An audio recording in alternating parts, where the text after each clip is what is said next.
विद्यार्थ्यांना शाळेत घेऊन जाणाऱ्या वाहनाच्या बाबतीतली बातमी म्हणजेच स्कूल बसच्या संदर्भातली बातमी आहे। स्कूल बसनं वाहनाला धडक दिल्यानं बसचा वेग वाढलाय आणि त्यामुळे अपघात झाला आहे।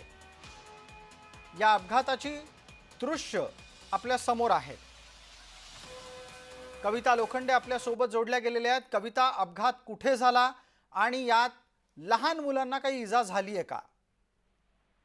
नक्की सर, ही जी नवी मुंबईतली घणसोलीतली घटना आहे, ही शाळेची बस होती जी शाळा सुटल्यानंतर विद्यार्थ्यांना त्यांच्या घरी पोहोचवण्यासाठी जात होती आणि अशाच वेळेस बसचा वेग जास्त असल्यामुळे जो आहे तो हा अपघात झालेला आहे। स्कूल बस जी आहे ती एका वाहनाला धडकलेली आहे। त्यामुळे कोणाला इजा झाली नसली तरी स्कूल बसमधील मुलांना दुसऱ्या बसमध्ये बसवून जे आहे ते शाळेकडे रवाना करण्यात आले आणि या अपघातामुळे पुन्हा एकदा ठीक आहे, शाळेच्या विद्यार्थ्यांना ने-आण करणाऱ्या वाहन चालकांसाठी नियम पाळले जात आहेत की नाही असा प्रश्न आता पुन्हा एकदा उपस्थित होताना आपल्याला पाहायला भेटतोय। प्रशासन, धन्यवाद कविता या सगळ्या तपशिलासाठी।